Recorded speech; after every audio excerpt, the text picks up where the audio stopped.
En Casa con Dios, abre los cielos. Con Jimmy Chamorro. Buenas noches, bienvenidos a Abre los Cielos, el último espacio del día en torno a Dios.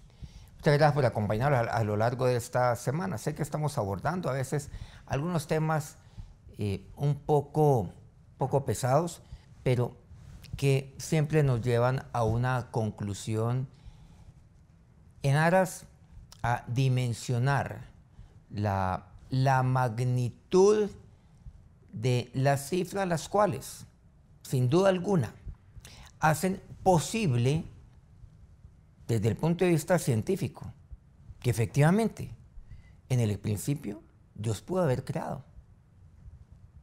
O mejor, en el principio, Dios creó.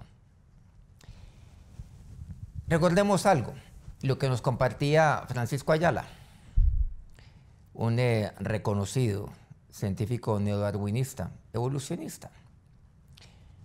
Básicamente la gran conclusión de él es que dos personas, un papá y una mamá, en otras palabras, con una diferencia genética de 6.7%, tienen la posibilidad, numérica lo aclaro, de tener 10 elevado a la 706 hijos. O sea, 10 seguido de 706 ceros. Eso es lo que significa. O un 1 mejor, seguido por 706 ceros a la derecha. Comparado con el número de átomos en el mundo, que es 10 elevado a la 80. Pues una cifra astronómica. Que sin duda nos da a entender que la información genética que hoy tenemos los seres humanos es enorme. Tranquilamente, Dios pudo haber creado al primer hombre, a la primera mujer, con una variedad genética mucho mayor, y así se entiende, a la que hoy tenemos. No es de extrañar que personas reconocidas en el medio de la ciencia, aceptadas total y plenamente, entre otras porque es uno de los baluartes de lo que tiene que ver la evolución, pues hoy en día entre sus diferentes ramas, él reconozca que la mayor parte de las variaciones en las poblaciones surgen a partir de recombinaciones de los genes que ya existían previamente y no a causa de mutaciones. En otras palabras, que lo que hoy vemos, que la variedad que hoy vemos, es de combinaciones o recombinaciones que por ahí tenemos, de genes seguramente que ya existían, pero que eran recesivos, pero que hoy se están encontrando. Y se están encontrando porque tenemos una población enorme, de 6.500 millones de habitantes, donde ya encontramos la multiculturalidad, donde ya tenemos la globalización, y el de aquí vive acá, y el de acá se casa con el de acá, o se mezcla con el de acá, y tienen hijos, y eso no importa. Aquí ya, digamos, las barreras raciales, pues cada vez se están rompiendo más. Bueno, en buena hora, lo aclaro. Entonces, a eso se debe, y no a causa de mutaciones. Muchas variedades, entonces, pueden surgir simplemente a partir de la unión de dos, lo que llamamos alelos o genes que son recesivos, que anteriormente estuvieron escondidos y que hoy se han manifestado. ¿Matemáticamente es posible? Muy posible, lo demuestra Francisco Ayala. Sin embargo, algo interesante es que a pesar de todo esto que Ayala expone, él cree, al igual que los evolucionistas y muchos, que la información genética surgió de las mutaciones y no de la creación. O sea, es un tema como contradictorio, básicamente, que vemos aquí. ¿Por qué? Porque es que la creación es posible. ¿Y por qué no es posible? Porque entonces yo tengo que aceptar a un diseñador. Hoy vemos entonces, vamos a ver algo de lo que podemos denominar el deterioro. Hay un aspecto que es importante en el modelo creacionista que frecuentemente se pasa por alto, pero que es importantemente clave para nosotros. Se trata del deterioro de la creación, que originalmente era perfecta. Recordemos, Dios todo lo hizo bueno. Bueno, perfecta pues en el sentido de que era buena la creación. Porque perfecto es Cristo. Los creacionistas creemos en esto porque la Biblia dice que el mundo fue pues, creado bueno. Recordemos Génesis 1:31. Y vio Dios que todo lo que había hecho, y aquí que era bueno, en gran manera. Y fue la tarde y la mañana del sexto día. Bueno, ahí simplemente, pues aquí resumiendo toda la semana de la creación. Pero además, aquellos que aceptamos la Biblia como la palabra de Dios y creemos en Dios, como en el Dios de la Biblia, creemos que la muerte y la degradación paulatina que hoy vemos y de la cual hoy todos naturalmente ahí atestiguamos y todos creemos, inclusive hay una ley al respecto, entraron en el mundo por causa del hombre, por causa de la mujer, por causa de la caída del hombre. Génesis 3, 18 y 19 dice, espinos y cardos te producirá. Cuando el hombre cae, esto le dice Dios, y comerás plantas del campo. Versículo 19, con el sudor de tu rostro comerás el pan hasta que vuelvas a la tierra, porque de ella fuiste tomado, pues polvo eres y al polvo volverás. Romanos 5:2 igualmente expresa, por tanto como el pecado entró en el mundo por un hombre y por el pecado la muerte, así la muerte pasó a todos los hombres, por cuanto todos pecaron. Aún Romanos 8, 22 al 23, porque toda la creación, dice, fue sujetada a vanidad, no por su propia voluntad, sino por causa de aquel que la sujetó en esperanza. Porque también toda la creación misma será liberada de la esclavitud de corrupción, o sea que ha caído en corrupción, ¿no?, a la libertad gloriosa de los hijos de Dios. Tal y como hemos visto, como se ha mostrado, todos los científicos interpretan los datos según sus creencias previas.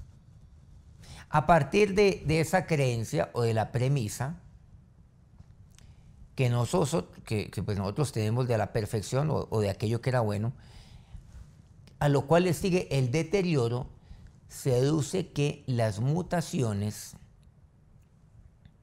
como era de esperar en todo error de copia, cuando se va copiando, pues hay mutaciones, han destruido parte de la información genética original.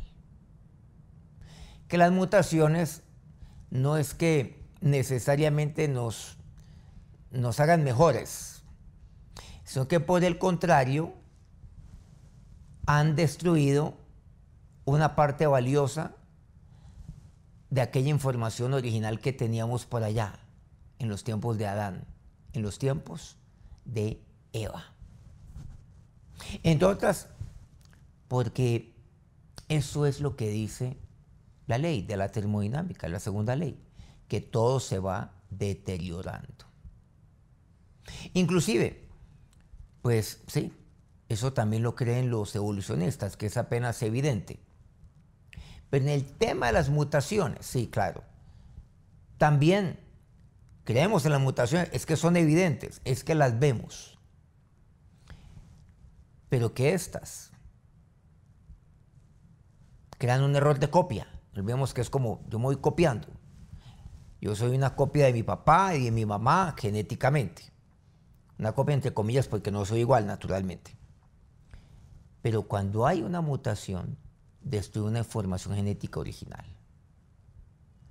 Muchos evolucionistas presentan estas supuestas estructuras que son imperfectas como prueba de evolución. Aunque este es un argumento en contra del diseño perfecto, en lugar de a favor de la evolución. ¿Qué es lo que ellos dicen?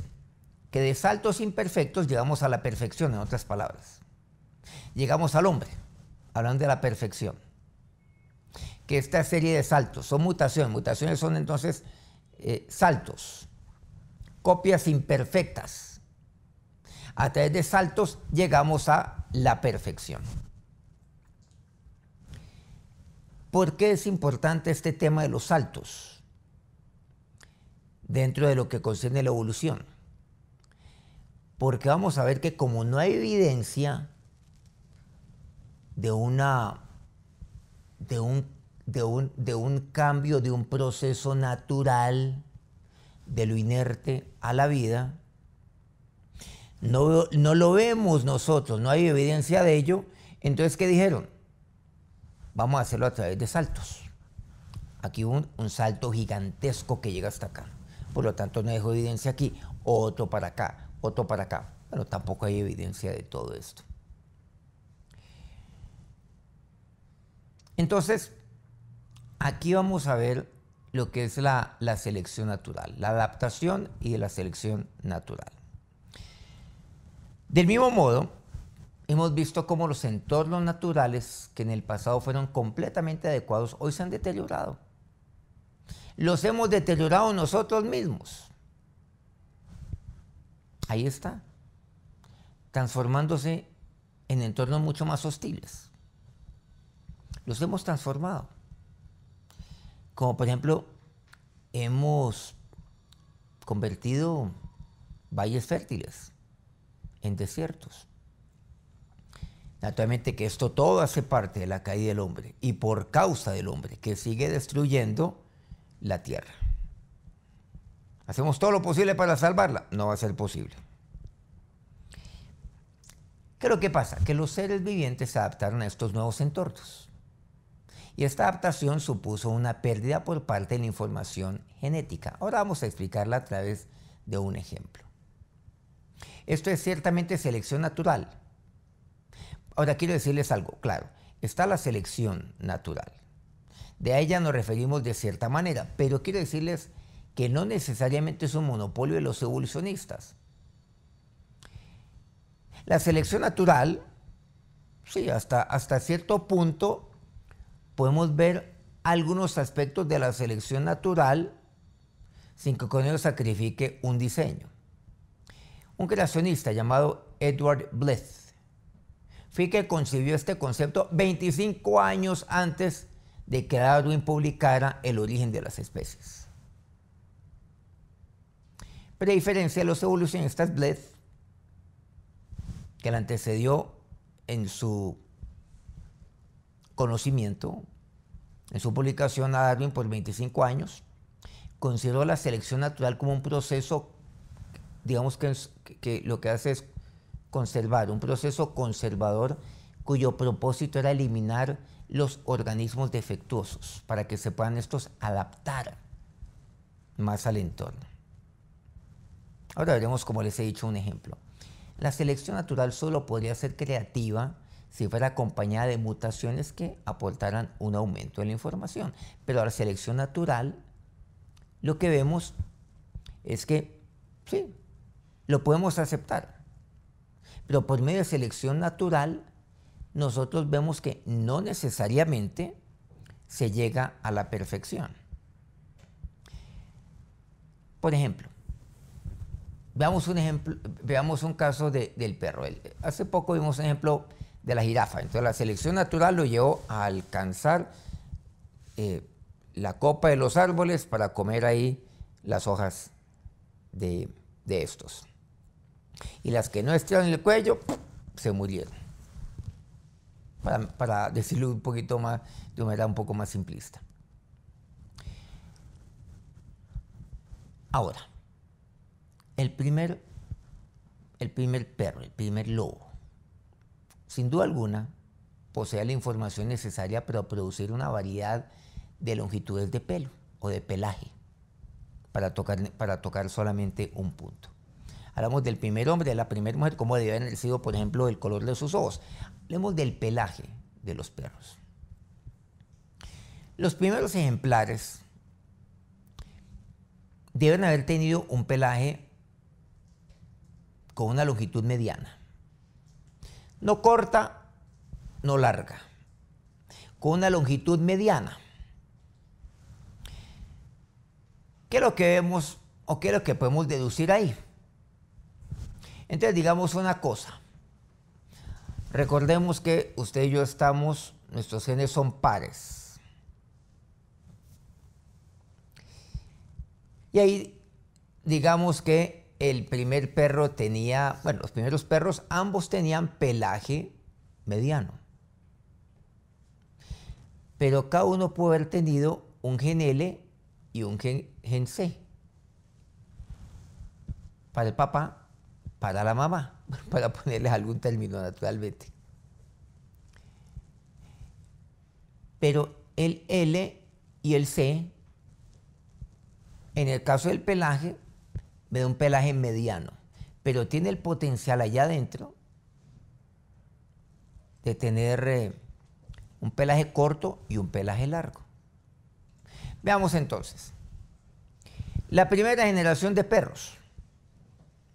Entonces partimos de dos perros, de dos canes de medio pelaje, o sea, L, C. Cada uno de ellos. Ellos tienen descendientes, tienen perritos.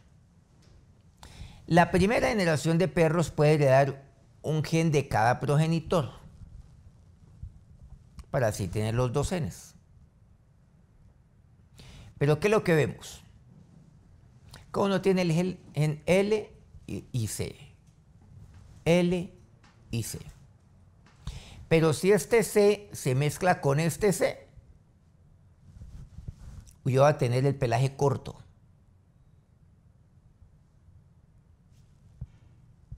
Si este L se mezcla con un C, va a tener pelaje mediano.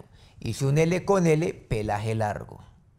Entonces, los dos perros originales pueden haber tenido un pelaje mediano, pero su descendencia seguramente se reprodujeron varias veces, es apenas lógico. Su descendencia vemos perros de pelaje corto, largo y mediano. ¿Cuánto tomó eso? Una generación. Sencillo. No se requiere ser un científico pues para deducir eso. Ahora, hagamos de cuenta que de repente en el ambiente hay un enfriamiento salvaje, un enfriamiento climático. Por ejemplo, una glaciación. Otra teoría, ¿no? Entonces un frío impresionante, pero de esos que mata a cualquiera. Entonces solamente aquellos que están provistos de pelaje largo van a sobrevivir.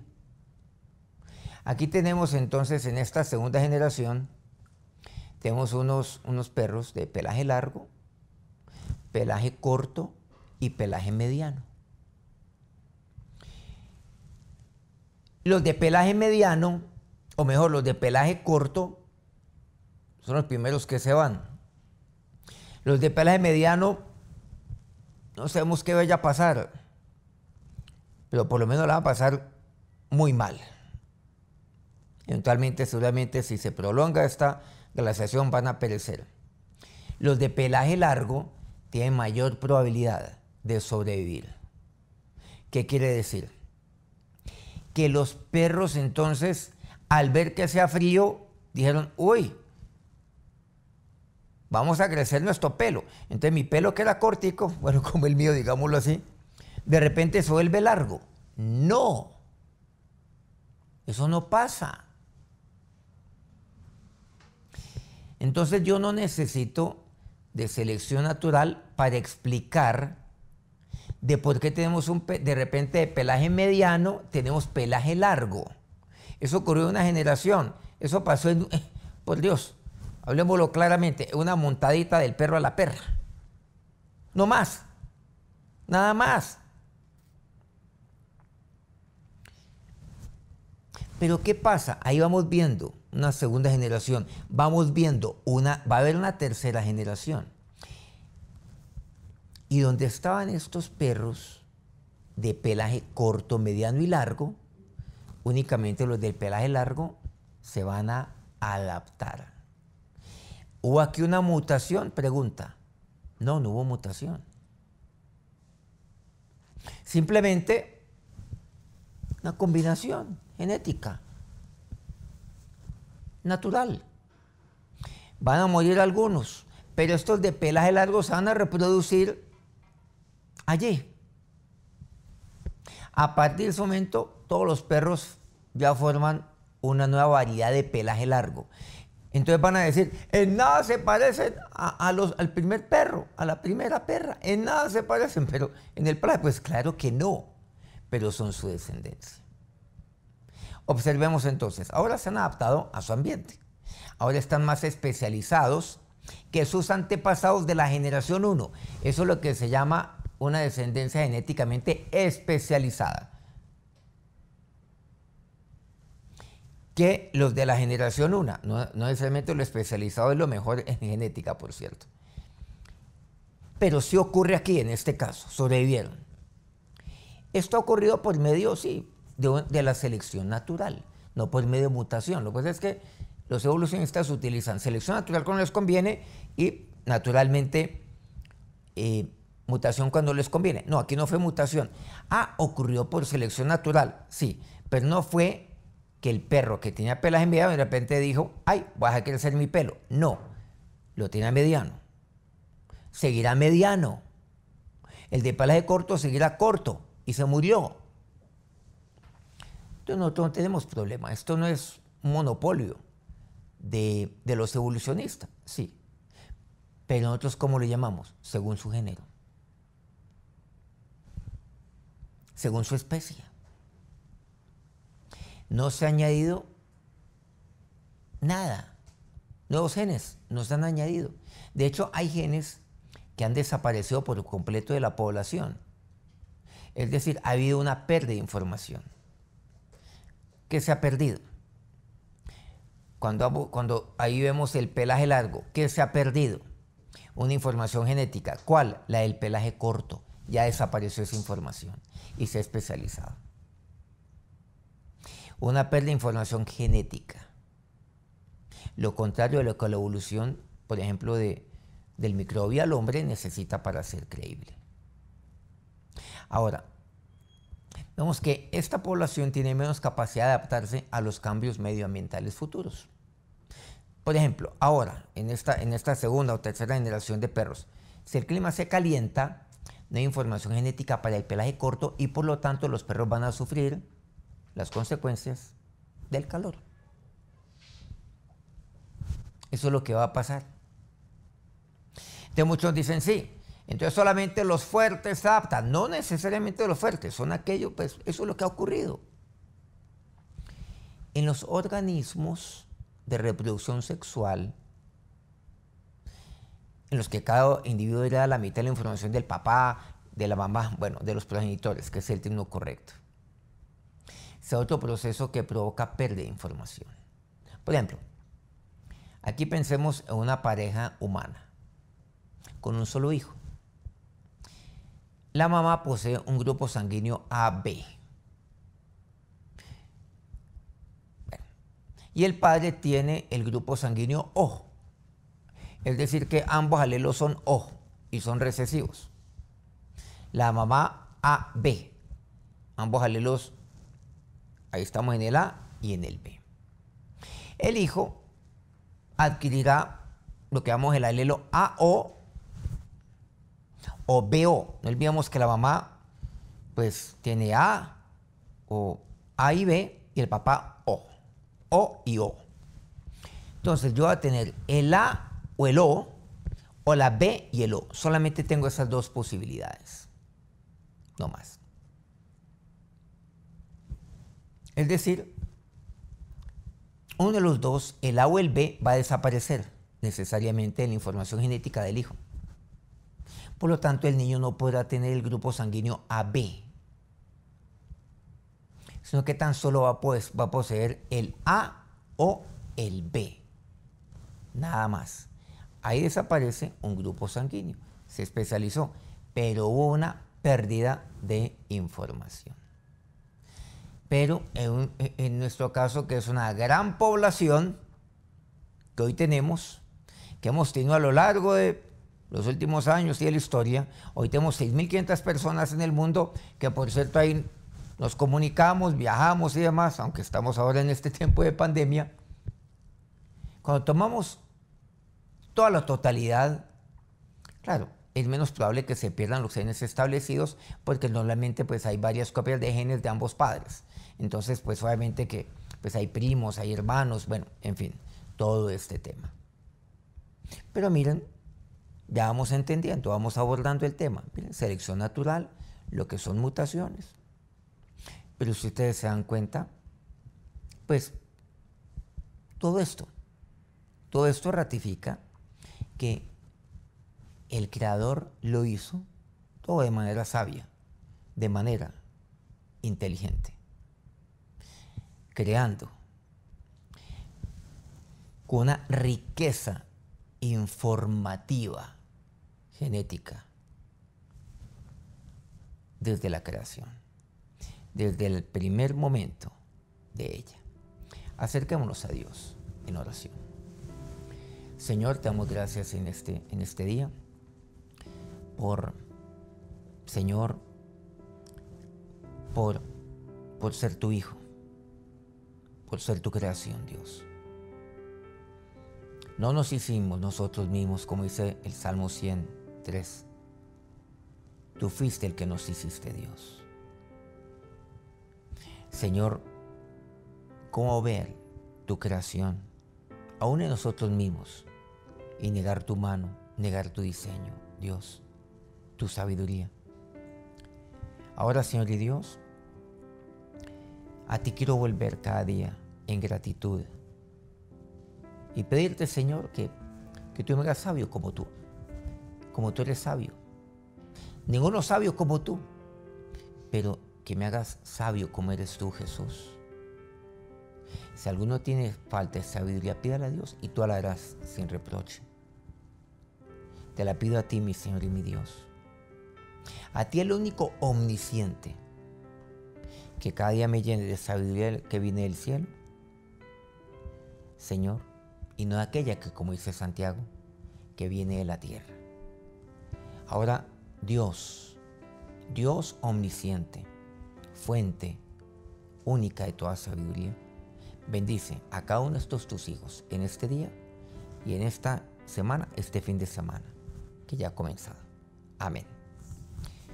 Que disfruten de un excelente fin de semana. No olvidemos que tenemos reuniones también el día de mañana a las 10 de la mañana, hora Colombia, la reunión para niños, el MIC.